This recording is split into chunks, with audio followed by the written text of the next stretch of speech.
The subject line was just my name. No greeting, no warmth. Only a sentence inside telling me I was not welcome at my own sister's wedding.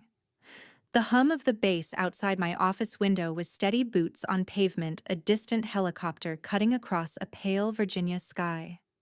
My desk was a grid of order service medals in their case, briefing folders stacked by priority, my dress uniform pressed to regulation perfection.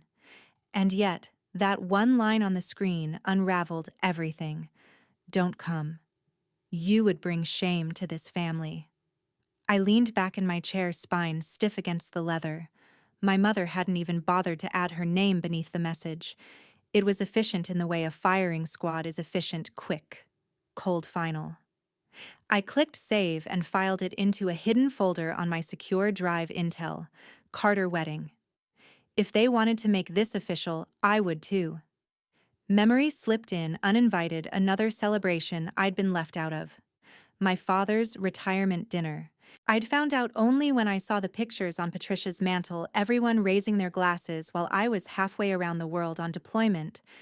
Back then, I'd told myself it was logistics. Now I saw the pattern.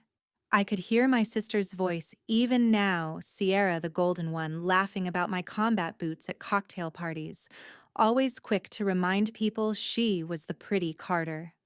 I'd served 24 years, risen to the rank of Major General, commanded troops in conditions she couldn't imagine. But in their eyes, I was still the odd piece in the family portrait, the one they'd crop out if they could. I shut the laptop and rested my hands on the desk, feeling the cool metal of my academy ring against my palm. Every part of me was trained to assess, plan, execute. Emotions were to be managed like live ordnance, handled carefully, but never ignored. They'd drawn the first line in this battle and they didn't even know it. Outside, the flag snapped against its pole in the November wind. I thought about the wedding 3 weeks away, likely draped in imported flowers, crystal chandeliers glowing over polite applause, a perfect stage, a perfect audience, and now a perfect reason. I'd been excluded before, belittled before, underestimated before. Each time I'd swallowed it down, telling myself my work, my honor, my service spoke louder than any insult. But this wasn't a slight. This was erasure. They weren't just leaving me out of a party, they were declaring for everyone to hear that I didn't belong in my own bloodline.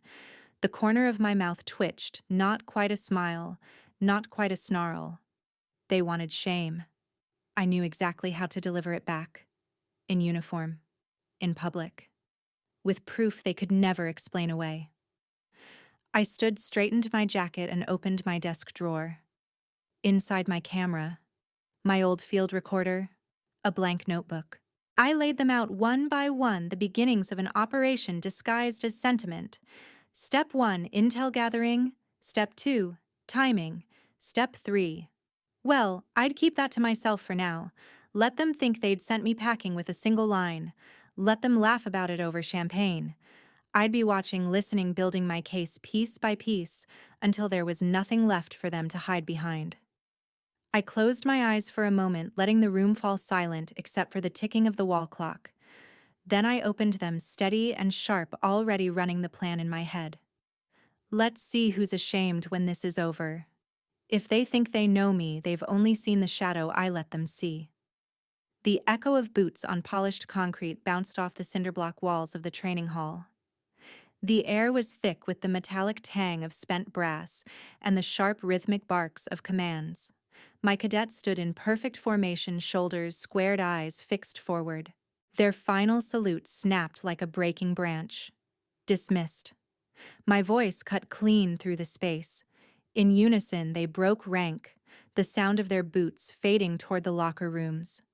I watched them go, reading posture pace and the tiny tells that reveal who will lead and who will follow. Leadership isn't in the stripes or the stars, it's in the seconds between orders.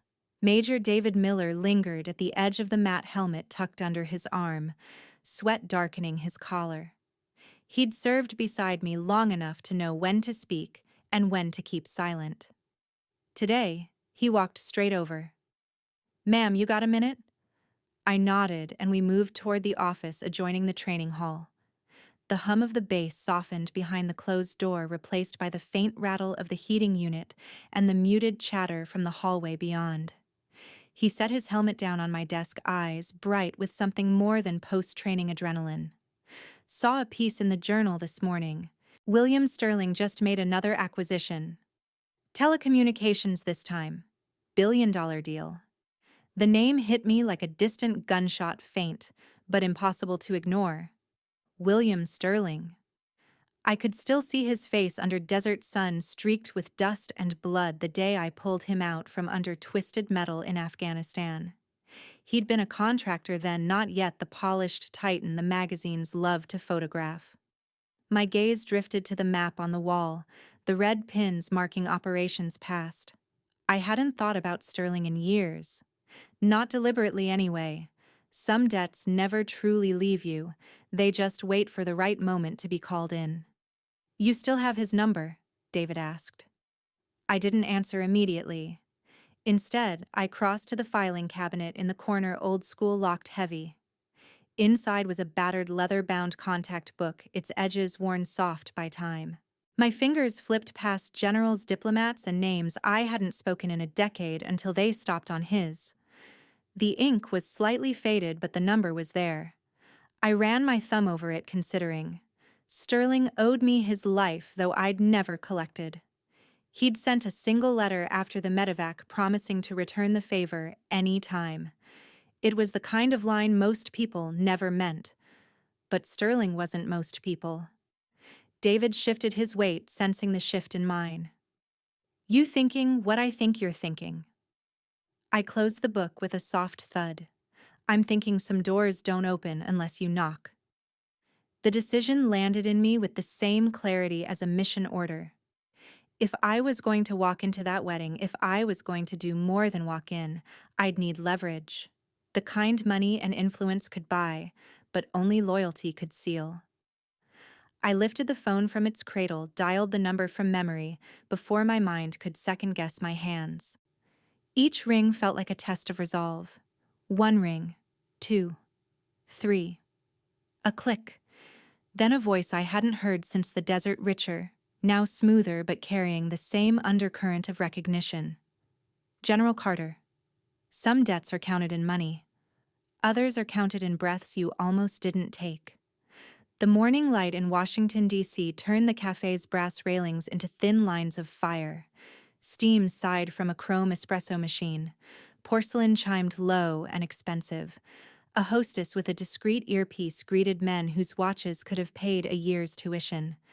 I chose a table that offered both the street and the door habit, not paranoia, and watched a black town car ease to the curb.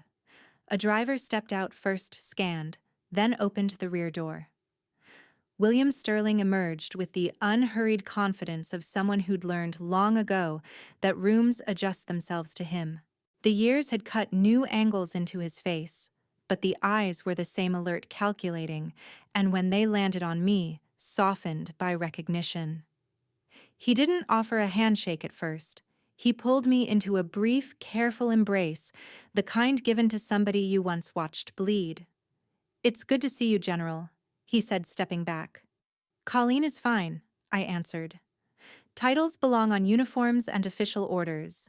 Here I wanted gravity without ceremony." We sat. A server appeared soundlessly.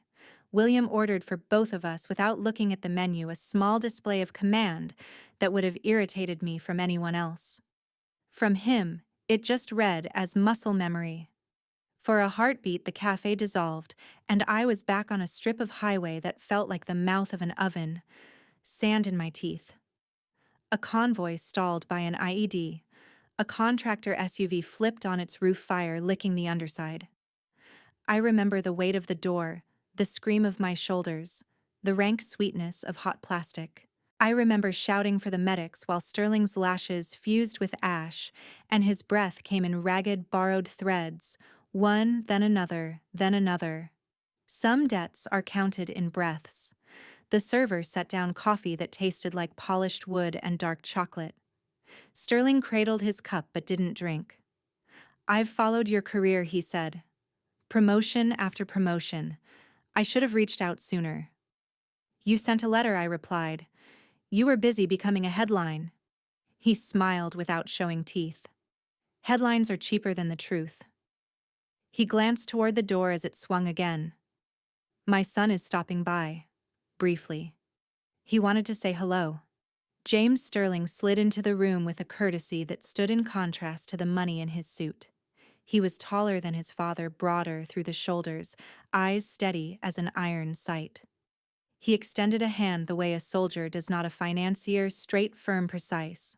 General Carter, he said, and something in the angle of his chin told me he'd read my service record probably twice. Respect has a certain weight to it. You can feel when it lands. James, I said, your father speaks highly of you. He flicked a look at William, half grateful, half amused.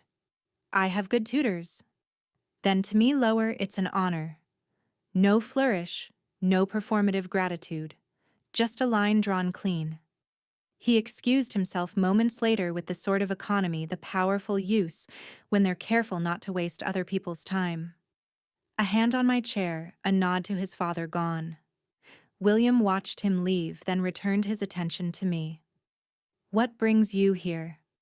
Not that you need a reason.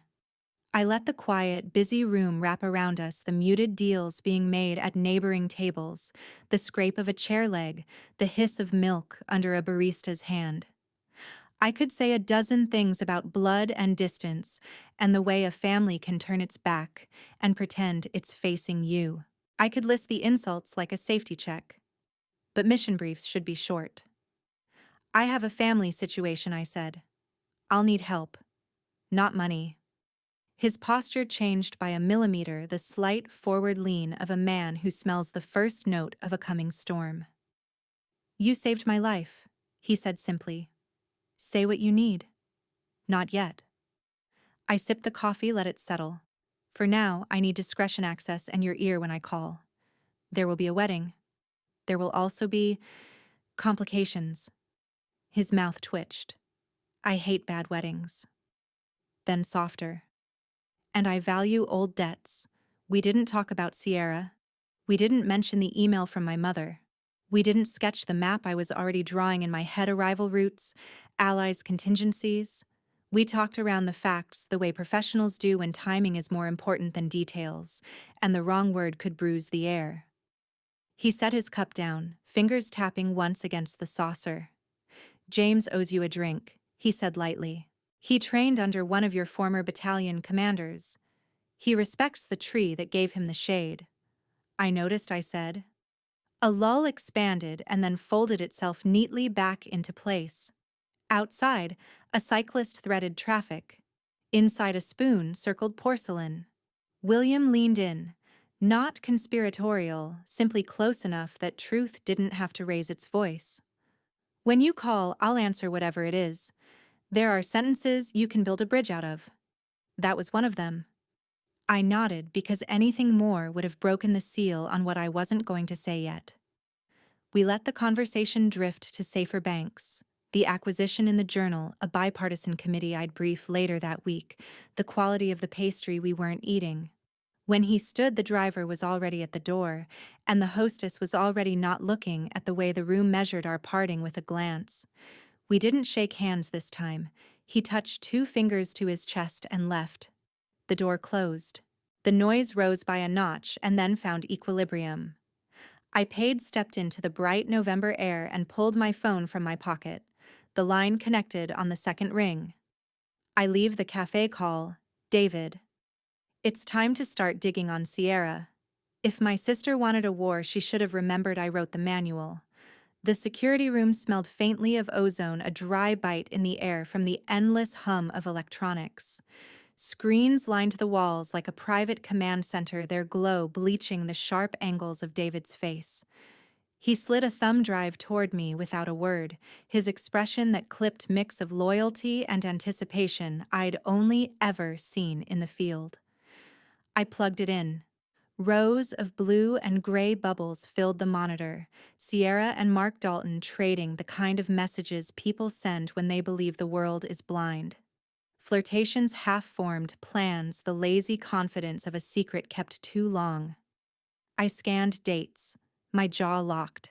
Ethan had been overseas during more than one of these meetings. Her pregnancy announcement claimed 12 weeks. The timeline here said 15. One photo to mark caught my attention, Sierra with a champagne flute smug caption beneath. That same night, Ethan's passport stamped him in Zurich. Distance, in this case, was proof. David broke the silence. You want me to keep digging? Keep going, I said. The next folder opened like a trapdoor: receipts, shipment confirmations, all scrubbed through intermediaries. One invoice stood out, a short-acting sedative standard in hospitals with no business tied to wedding plans. Delivery to a P.O. box registered to initials matching her assistant. David tapped the line item. Purchase date 1 week before the engagement party. I clicked save, sending it into the Intel Carter wedding folder. Inside, I created a subfolder labeled Evidence. My fingers steady my pulse. Not. Each file received a timestamp, a brief description, and a cross-reference number. Not suspicion anymore, this was building a case. David hesitated, then pulled up the final document, Sierra's search history. Queries about mixing alcohol with sedatives, dosages, side effects searched 3 days before the engagement celebration. The server's hum felt louder, pressing against my ribs. Pull the logs, print them. Back up everything offline, I ordered. By dusk, I was back in my apartment. Winter light slanted through the blinds, sharp enough to cut the edges of the papers spread across my counter. Messages, timelines, sedative invoices, search terms. The muted city beyond the window moved without me. My dress blues hung in their garment bag near the closet, a silent reminder of how discipline turns chaos into order. I printed duplicates, slid them into an envelope marked Truth, and locked an external drive into a tamper-proof case. These weren't keepsakes, they were weapons. A family group text pinged cake-tasting photos. Sierra glowing between our parents like she'd already won. I let the screen dim in my hand. Humiliation doesn't scream. It waits patient and sharp-edged for the right strike. I crossed to my desk, tucked the manila envelope into the bottom drawer, and glanced at an old photo on the shelf, Sierra in a plastic tiara at 16, me beside her in scuffed boots. She'd laughed, then said, I'd just wear boots while she married up. Boots have kept me alive longer than her kind of ambition ever could. Facing the laptop, I reopened the evidence folder. The architecture of the takedown was taking shape. I stared into Sierra's smiling face on the screen and whispered, You picked the wrong enemy. You can't win a war by shouting. You win it by making the other side speak first. The Carter estate glowed like a stage set when I pulled into the long driveway, the kind of white-columned opulence that made reporters use the word legacy. Inside, the air smelled faintly of polished wood and old money, sharp, controlled, deliberate. Every chandelier was lit as if to underline that this was their world and I was only passing through. Richard was in his armchair posture, stiff as a man auditioning for a portrait. Patricia perched on the sofa's edge, tablet balanced on her knees. Sierra, draped in silk the color of champagne, leaned against the mantel with a smile that didn't quite reach her eyes. Luke sat off to the side, elbows on knees, glancing between us like a referee no one listens to. Patricia didn't bother with small talk. Colleen, this is for the best. She slid a cream-colored folder across the glass coffee table. I opened it, a one-page statement, legal letterhead, my name in bold. Formal declination to attend the wedding of Sierra Carter and Ethan Dalton. Sierra's voice was syrup over glass shards. It's nothing personal, of course. We just think the day should be harmonious. I let the paper rest between my fingers, eyes traveling over the neat paragraphs. The wording was polite enough to pass in a courtroom, but I could hear the subtext. We control the narrative. You don't get a seat. Luke cleared his throat. Maybe this way things don't get heated. His glance to Sierra was brief, almost apologetic. but he didn't contradict her. I looked from one face to another, taking in the tiny giveaways, Patricia's fingers tapping the tablet screen. Sierra's shoulders angled toward Richard like a shield, Luke's leg bouncing under the coffee table. They wanted a reaction, something messy, emotional, confirmable. Instead, I picked up the pen lying beside the folder. "You need a signature?" I asked. Patricia nodded once. I signed with deliberate strokes, the pen scratching faintly on the heavy paper. Then I slid the document back across the table, but not before snapping a quick photo with my phone, the flash off. "Thank you," Patricia said, a smile as brittle as sugar glass. Sierra tilted her head, eyes bright with the kind of satisfaction only a small victory gives. "Enjoy the rest of your evening." I stood, smoothed my jacket, and met her gaze evenly. "Enjoy your perfect day." The pause was intentional, just long enough for her to hear the weight under the words. As I walked toward the front door, I caught Luke's expression, a flicker of something like regret, but he stayed in his chair. My boots made a soft thud against the marble floor, each step measured, echoing back at me. The night air outside was cold enough to sting, and I welcomed it. In the driveway, my car waited like a silent ally. Once inside, I shut the door, sealing out the mansion's curated warmth. The phone was already in my hand before the engine turned over. William answered on the first ring. "Colleen." I didn't waste time. "I'll be at the wedding. In uniform. Some battles are fought in deserts, others are fought under chandeliers." The low light of the Arlington Veterans Bar made everyone look 10 years older except for the woman sliding into the booth across from me. Laura Hayes still carried herself like an officer, even in a leather jacket. There was precision in the way she moved. David had already ordered a round. "Laura's the one who can answer your question," he said. She gave me a once-over-a-half smile, acknowledging rank without ceremony. "I hear you're looking for someone tied to Sierra Carter." I didn't confirm or deny, just waited. Silence has a way of loosening lips. "Mark Dalton," she said, finally leaning in. "Runs the VIP floor at a club downtown. Not on paper, but he's there most nights. And Sierra, she's there more than a bride-to-be should be." The name landed like a dropped file folder, pages scattering in my mind. Dalton. Not Ethan Dalton, her groom. Mark Dalton. My thoughts snapped to the pregnancy timeline David had flagged, weeks that didn't line up. I kept my voice level. "What's his angle?" Laura shrugged. "Money connections. And from what I've seen, he's reckless when he drinks. Talks too much." David's eyes met mine over the rim of his glass. We didn't need to speak to agree this was an opening. "You can get close to him," I asked Laura. She smiled like I'd just offered her a promotion, closer than he'd expect. "But you'll want proof, right?" I slid a small case across the table. Inside, a recorder no bigger than a pen. "You know where to plant it." She popped the case shut without looking inside. "Consider it done." "When do you want it?" "Soon," I said. "The wedding's in 11 days. Every hour counts." David glanced toward the bar, lowering his voice. "If Mark is the father, this could be the nail in Sierra's perfect day coffin." Laura leaned back, stretching her arm along the booth. "You're not just looking to crash the wedding, are you?" I met her gaze, unblinking. "I'm looking to end it." For a moment, the clatter of glasses and low murmur of other veterans filled the space between us. Outside, neon reflected in the wet pavement, a reminder that not all battlefields are made of sand and stone. Laura slid out of the booth, tucking the recorder into her jacket. "I'll call when it's in place." I watched her leave, the weight in my chest shifting into focus. This wasn't just about revenge. It was about control, precision, the slow tightening of a noose they wouldn't see until it was too late.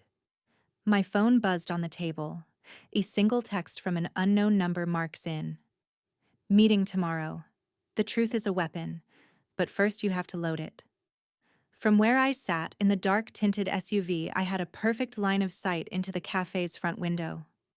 A small place near the bus terminal, the kind of spot where no one stayed long enough to remember faces. Inside, Laura was already in position, latte in hand. Posture, loose, smile, Easy. She looked like any other woman meeting an old friend, not a former intelligence officer setting a trap. Mark Dalton appeared a few minutes late, sauntering down the sidewalk in designer sneakers and an overconfident gait. Sunglasses clung to his face despite the gray sky. He pulled them off just before reaching Laura's table, flashing the kind of grin meant to disarm. Through my earpiece, I caught the ambient hum of the cafe, the hiss of milk steaming. So Laura said, casual as sunlight, "Big wedding coming up in the Carter family." Huh. Mark's laugh was short, self-satisfied. Yeah, Sierra's making her fairy tale happen. Well, our fairy tale. Laura tilted her head just slightly. Our. He leaned back, stretching his legs under the table. Let's just say I've been more than a friend for a while now. You don't strike me as the charity type, she teased. Mark's voice dropped, coaxing me to lean forward in my seat. She takes care of me. Rent, cash, whatever I need. I've got things on her she wouldn't want public. It works for both of us. Laura let silence hang, the most effective lure in interrogation. He took the bait. She even paid me to stay away from the wedding. Said it's better for appearances. Appearances like, who's the father of her baby? Laura asked, voice lowered as if sharing a dangerous secret. Mark chuckled, but it faltered at the edges. Ethan's not the dad. The words hit like the clean snap of a rifle bolt. My hand tightened around the steering wheel. This was the shot I'd been lining up since the first email. Laura leaned in, giving him room to keep talking. He did about money transfers, private trips, weekends, and hotels while Ethan was overseas. Each detail was another round chambered. She knows I could ruin her, he said. So she keeps me close. Safer that way. Laura reached into her bag, brushing her fingers over the recorder I'd given her. You must have quite the collection, she murmured. Dates, messages, even pictures, Mark boasted. I'm not stupid. She smiled like a woman entertained, then checked her watch. I should go send me that playlist you mentioned. They stood. Mark left first, tossing a bill onto the table. Laura lingered just long enough to slip the recorder into her jacket pocket, then walked out like she'd just ended a pleasant lunch. My phone buzzed before she reached the curb. File received. I played the clip. His voice filled the cabin of the SUV. Ethan's not the dad. I let the satisfaction settle deep, sharp as a well-balanced blade. The truth was no longer a rumor, it was live ammunition. And I had just loaded the chamber. Bullet loaded. In war, the enemy will try to cut your supply lines. In life, they go after your reputation. The Sterling building rose like a sheet of glass into the pale winter sky, all mirrored angles and quiet intimidation. Inside, the air smelled faintly of leather and cedar, expensive, deliberate. William Sterling's office occupied the top floor, a corner fortress with views over the Potomac. He was at the window when I arrived, one hand in his pocket, the other cradling a tumbler of something amber. I placed the flash drive on his desk. This is the recording. It stays sealed until I give the word. William studied me for a long beat before sliding it into a drawer. You'll get your word, he said. James stepped in from the adjoining conference room, sleeves rolled, tie loosened. He had the kind of restless energy that never really sat down. Everything okay? Depends, I said. Sierra's playing dirtier than I thought. William's assistant entered with a tablet, the screen already open to a gossip blog. High-ranked officer under investigation for abuse of authority. The headline screamed in red caps. The photo beneath it was me out of uniform mid-blink, caught in an unflattering half-turn. Subtle, I muttered. William set his drink down. She paid for this, bloggers based out of Miami, known for taking cash to run stories. No official investigation exists yet, but once it's out there... I let the thought trail. James scrolled through the article, his jaw tightening.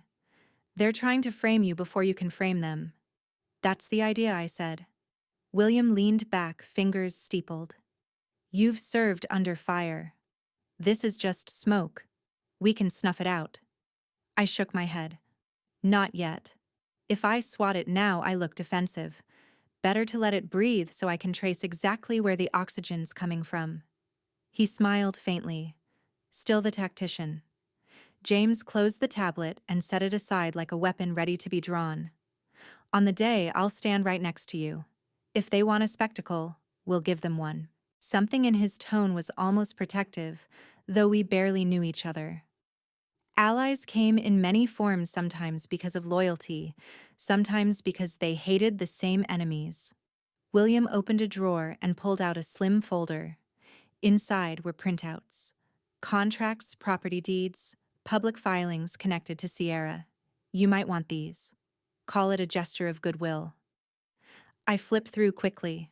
There was enough here to suggest that Sierra's perfect life was built on loans and inflated valuations. A crack in the facade. Another supply line marked for cutting.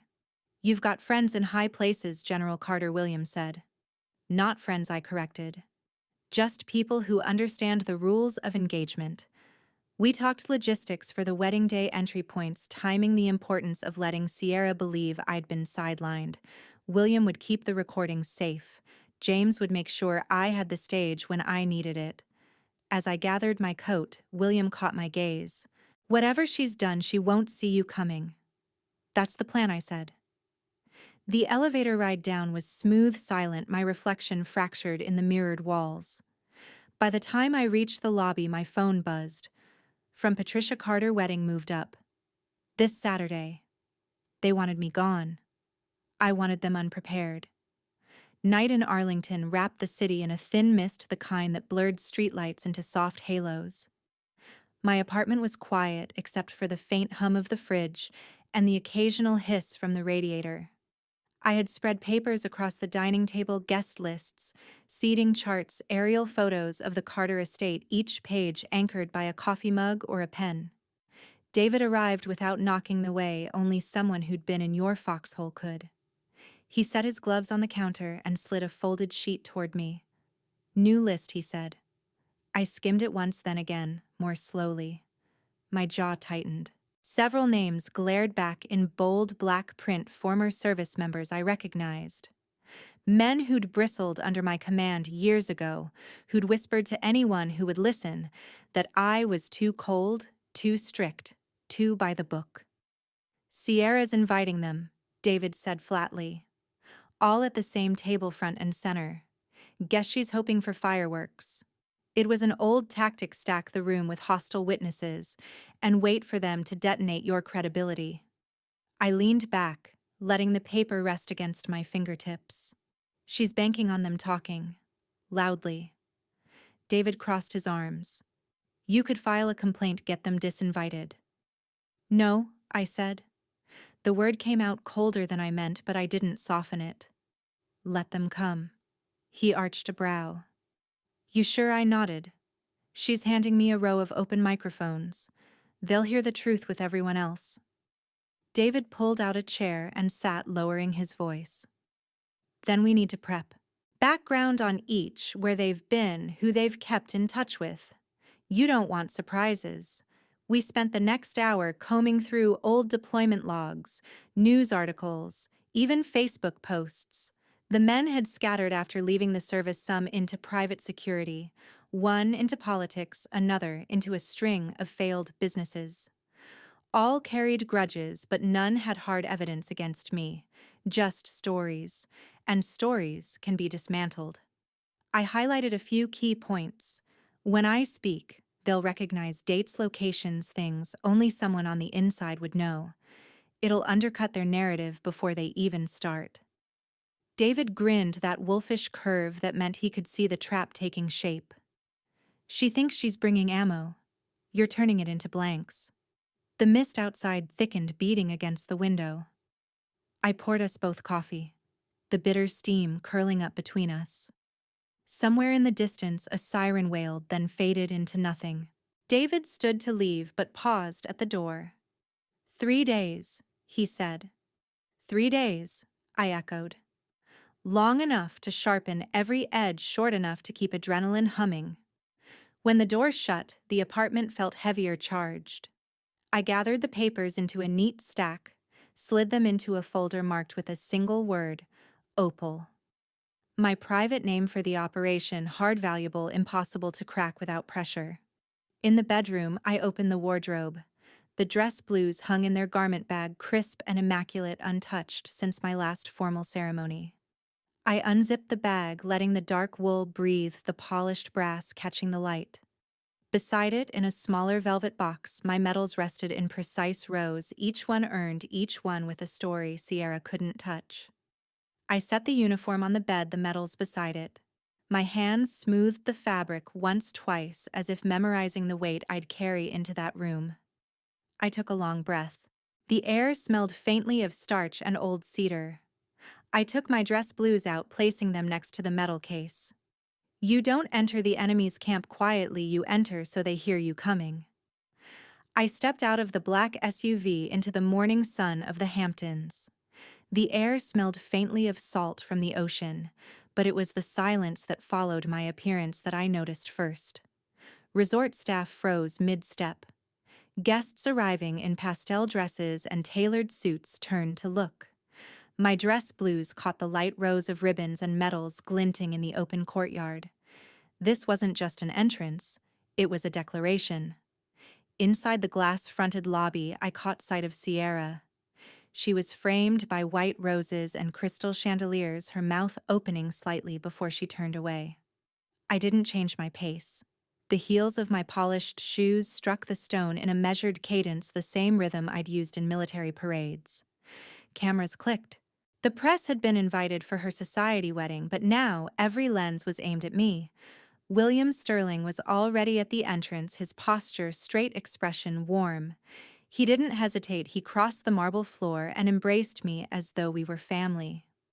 Gasps rippled through the guests nearest us. General Carter Williams said, voice pitched to Carrie, "This woman saved my life." The murmur that followed was a mix of curiosity and shock. A man in a designer suit leaned toward his companion, whispering. A socialite adjusted her hat, trying to get a better view. I stood still, letting the weight of William's words settle into the air like dust after an explosion. James Sterling appeared beside his father, offering a firm handshake. "Glad you could make it," he said quietly, though his eyes were sharp with understanding. We formed a small, unshakable triangle at the top of the steps, and I could feel the shift in the crowd's attention.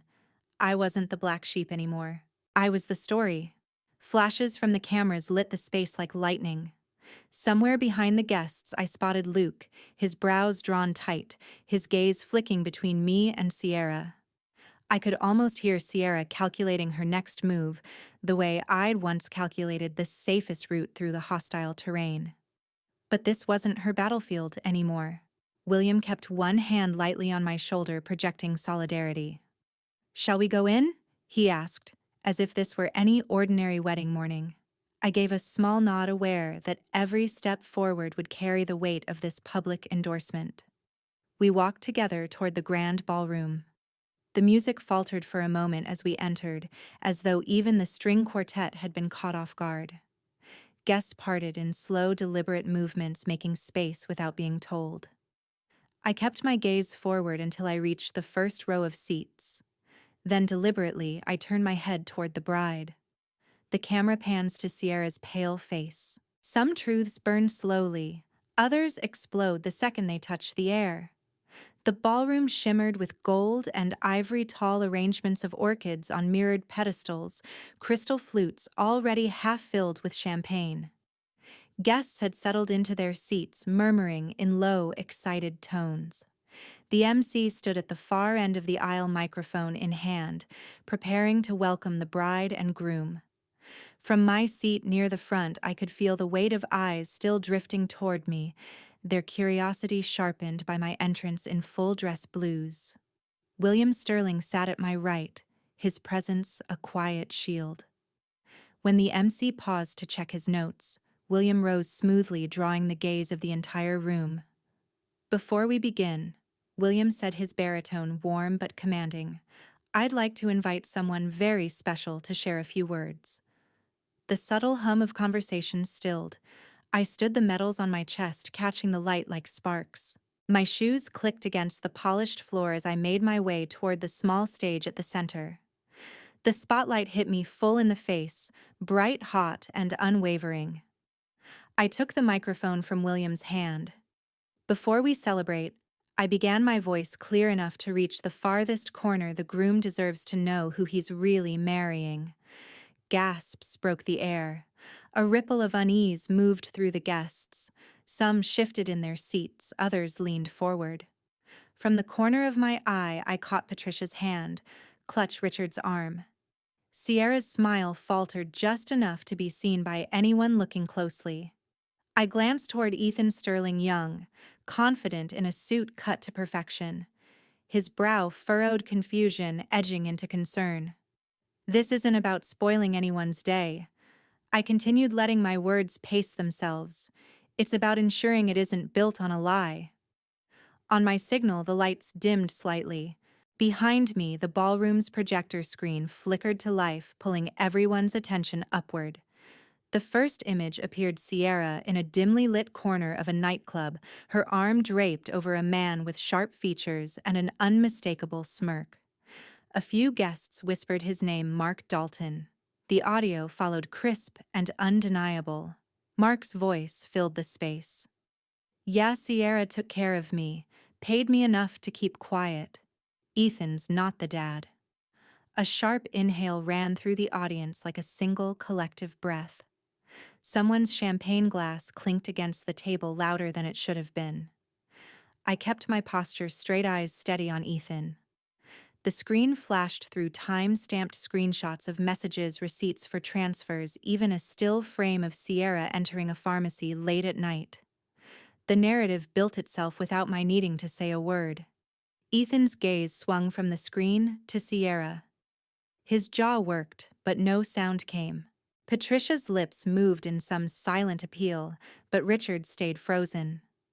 James Sterling, standing beside his brother, had shifted into a protective stance, his eyes never leaving Ethan's face. The recording ended. Silence hung heavy, thick enough to feel against the skin. I stepped back, handing the microphone toward the MC, though his fingers barely closed around it. My work in this moment was done. The evidence had spoken for itself. In the front row, a woman I didn't know muttered, "My God." I didn't look at Sierra directly. I didn't need to. The screen had shown more than enough. Her veil couldn't hide the fact that every eye in the room was cutting her open. The soft ivory tool trembled as Sierra's hands shook around the bouquet, but it did nothing to shield her from the collective gaze, the whispering, the darting glances, the phones now discreetly angled to capture every flinch. The recording was still playing. Mark Dalton's voice, smug, unhurried, poured from the speakers into the vaulted ceiling. "Ethan. That rich idiot, not the dad." The words landed like a slap that everyone felt. Somewhere in the back, a guest gasped. Another stifled an incredulous laugh. A woman in a sequined dress whispered to her husband, and his eyes widened like he'd just witnessed a car crash in slow motion. I stood off to the side, not needing to say anything yet. The truth was doing its own work, tearing through lace and florals faster than fire through paper. William sat stone-faced, hands clasped, letting the silence after each sentence stretch long enough to become unbearable. James beside him kept his gaze fixed on Sierra, the way you might watch a chess opponent realize their queen was gone. Across the aisle, Ethan's posture had changed. He'd arrived looking every inch the polished groom, squared shoulders, confident chin, but now his eyes searched Sierra's face like he didn't know her at all. The color had drained from his skin. Slowly, he reached for the boutonniere at his lapel, as if removing it could rewind the last 5 minutes. Phones were everywhere now, little red dots winking from camera apps. The story was already leaving this room, seeding itself in group chats and social feeds. I could imagine the captions, "Bride exposed at altar." The viral wildfire had begun, and Sierra knew it. She broke first. "She's lying." Her voice cracked, pitched higher than she intended, and the microphone in the officiant's hand caught every jagged note. Guests recoiled not because they believed me not yet, but because the outburst was so nakedly defensive. I stepped forward just enough for my heels to click against the marble. Truth doesn't need your permission. My voice was calm, almost quiet, but it carried. The guests nearest the aisle leaned back as if I'd pushed a gust of wind through them. Ethan turned to her fully now. Is it true? His words were low, but the hush in the room made them audible. Sierra's mouth opened, then closed. She looked at her parents. Patricia was rigid in her chair. Richard's jaw tight. No one came to her defense. The officiant shifted uncomfortably, glancing at Ethan for direction. The groom took a long breath, slid the wedding band from his pocket and held it between thumb and forefinger. For a moment he just stared at it, a ring meant to bind two lives now reduced to a cold circle of metal. He stepped to the small table at the front, placed it down with deliberate care. The sound was barely a tap, yet it seemed to echo. Then, without another word, Ethan turned, walking down the aisle as the guests parted like water. Camera flashes followed him all the way to the doors, which swung shut behind him with a heavy, resonant thud. Sierra stood frozen in place, bouquet wilting in her grip veil, trembling, the eyes of the room still fixed on her. Ethan placed the ring on the table at the altar, turned his back on her, and walked out. When the enemy retreats, you make sure they can't return. The hum of voices in the hall was still fading when I stepped off the main floor and into the backstage corridor. The air smelled of perfume and overheated lighting rigs. The muted sound of string instruments from the ceremony playlist floated in like a ghost of the wedding that would never be. Sierra came at me, first, veil, tossed back, bouquet discarded on the floor like a casualty. Her eyes were wild, the pink gloss on her lips cracked from the way she'd been pressing them together. You think this is over? You think you can humiliate me? And just Patricia swept in behind her heels, clicking voice sharp enough to slice fabric. Colleen, you will hand over whatever you have right now. You will not ruin this family's name any further. The guests hadn't left. They lingered in the doorway like moths drawn to the light of destruction. A few phones were still up, catching every second. I made no move to lower my voice.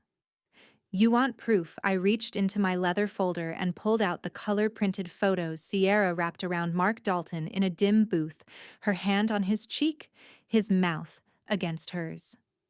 The timestamps matched the months she claimed to be faithful to Ethan. Next came the printed screenshots, Sierra's messages to Mark. Need you to keep quiet. I'll send the money tonight. The ink was crisp, the truth even crisper. I didn't look at her when I spoke. I looked at the crowd. These aren't rumors. These are hers. Sierra lunged, but William Sterling stepped between us with the kind of effortless authority only money and gratitude can buy. This family owes its honor to her, he said, his voice carrying across the hallway. And today, she protected it more than any of you ever have. Patricia froze, visibly calculating whether to challenge him. William's name carried weight here. She knew it. Behind us, I heard the staccato chirps of notifications. People were already uploading, sharing. Then a woman in a navy dress gasped loud enough to draw eyes. It's trending, she whispered to her companion. He didn't whisper back. Sterling scandal number 2 already. The words rippled through the hall. More guests pulled out their phones, thumbs moving fast. In minutes, the polished Carter wedding had become global entertainment. Through the doorway, I could see the front entrance. Some of the Sterling business partners were leaving jackets over their arms, faces closed. On the far side, a trio of women from the charity board were already talking to each other, heads shaking, pearl earrings flashing in the light. Richard Carter's face in the distance was mottled red, his jaw tight as one of the board members turned her back on him mid-sentence. Sierra stood stiff beside her mother, now rage struggling with fear. Patricia's breathing had gone shallow, her eyes darting like she was looking for an exit that no longer existed. For the first time, she wasn't the one setting the terms of the conversation. Patricia sat silently, for the first time losing control of the narrative. Silence can be the loudest humiliation. The hallway behind me still pulsed with murmurs, but none of them were directed my way anymore. I kept my back straight, my cap tucked under my arm, and walked toward the exit as if I were leaving a briefing I'd just won. James Sterling fell into step beside me, his stride measured to match mine. The overhead chandeliers gave way to sunlight as we approached the arched glass doors. Afternoon light poured in gold and forgiving glinting off the metals on my chest. "You handled that better than most generals I've met," James murmured. His voice wasn't for the room, it was for me alone. A few guests had already migrated toward the lobby, their curiosity overriding their decorum. One older woman in a dove-gray hat reached out to shake my hand. "General Carter," she said, "squeezing firmly what you did took more courage than some people manage in a lifetime." I inclined my head. "Thank you, ma'am. No elaboration, no basking. Courage doesn't need applause." Another guest, a man in his 50s with a camera still around his neck, stepped forward. "You just gave the rest of us a masterclass in keeping receipts." The corner of his mouth twitched like he wanted to grin but knew it wasn't the time. I let the comment pass with a faint smile. Words, even kind ones, were unnecessary now. Every step toward the doors was its own statement. Outside, the air smelled of salt and manicured gardens. The resort's long stone path stretched ahead, flanked by hedges clipped into precise geometry. The sun was dipping lower, spilling a warm amber sheen across the pale stone, turning each surface into a mirror of light. James stayed half a pace ahead, subtly clearing a path through the lingering onlookers. One man raised his phone as if to take a picture. James's glance alone made him think better of it. We reached the top of the steps, and for a moment I paused. The low hum of conversation from inside had dulled to a background drone. Out here, the only sound was the rhythmic click of my heels on the stone and the faint rush of the ocean beyond the gardens. A couple in formal wear stood near the driveway. As I passed, the woman caught my eye. "You did the right thing," she said quietly. "For him? For yourself?" I nodded once. My hands were steady, my breathing even. There was nothing left to argue, nothing left to prove. The truth had been placed in the open air, and now it would run its course without me needing to chase it. James opened the car door, but before I stepped in, I looked back toward the resort. From this distance, it could have been any other wedding venue, manicured, expensive, oblivious. But I knew that behind those walls, the Carter name was unraveling, thread by thread. I slid into the seat, the leather cool against my palms, and set my cap beside me. The door closed with a quiet finality. The engine started smooth and unhurried. As we pulled away, the last thing I saw in the rearview mirror was a group of guests standing together, their heads bent over glowing screens. Whatever they were reading would spread faster than any toast or speech that day. My phone buzzed once in my pocket. I pulled it out and glanced at the screen. Media's running the story. It's everywhere. Wars end. Soldiers live on. The winter sun was pale but steady, casting long shadows across the parade ground. Boots struck the tarmac in perfect rhythm, the cadence of discipline, of purpose. The air here smelled of oil canvas and the faint metallic tang that always clung to the armory. It was the scent of home, the kind no banquet hall or chandelier could match. I stood at the edge of the field, hands clasped behind my back, watching the line of officer cadets move through their drill. Their voices rang out in unison. "Yes, ma'am," carried clean and sharp by the morning air. David Miller approached from my right, a steaming mug in his hand. "Thought you might need this," he said. His tone was lighter than I'd heard in weeks. I accepted the coffee. Feels good to be back where things make sense. Order, honor, no champagne fountains. He smirked, then grew more serious. "Sterling's made a statement yesterday. Clean break from your family, full support for you." I nodded once. It was done. The Carters had become a cautionary footnote in the news cycle, their glossy facade peeled back for anyone who cared to look. A folded envelope peeked from David's jacket. Almost forgot this came through base mail for you. I took it and recognized Ethan's handwriting before I even opened it. The paper smelled faintly of cedar like the furniture in his father's study. Thank you for sparing me years of lies. You didn't just save my life once you did it again. I owe you more than I can say. I folded the note carefully, tucking it into my breast pocket. It was lighter than any metal I'd earned, yet it settled over me with the same quiet gravity. The cadets had finished their pass and now stood at attention waiting. I walked to the center of the formation boots, crisp against the pavement. Their eyes followed me, curious, respectful. Some of you will fight battles overseas, I began, my voice carrying without strain. Others will fight them here in boardrooms and courts, in the quiet corners where decisions are made about your worth. Never let anyone write your worth for you. That's yours to define and yours alone to defend. A ripple of acknowledgement passed through the ranks. Even the wind seemed to pause. I glanced at David, who gave the smallest nod. The whistle around my neck felt cool against my fingers. I brought it to my lips and blew a sharp, commanding note. Form up. On my count, I barked. The lines shifted instantly, boots slamming into perfect alignment. This, the precision, the trust in my voice, was the world I had earned back. I moved toward the front, my shadow stretching long across the ground. The gate at the far end of the field began to close, metal on metal, ringing out like a seal on a completed mission. Beyond it lay the noise, the pettiness, the betrayals I no longer had to answer to. Inside, there was only the steady rhythm of boots and breath, the clean air of discipline, and the unshakable truth that I had survived the war and chosen the life after. The gate locked into place behind me, and I kept walking, boots striking in measured confidence. The gate of the base closed, my shadow moving deeper inside, ready for whatever came next. The dust from that day has long settled, but the mark it left will never fade. I learned that justice isn't gifted, it's seized piece by piece, no matter how long the fight takes. When injustice is met with unwavering courage, the final verdict can echo through a lifetime. No wall of lies can stand forever against the tide of truth.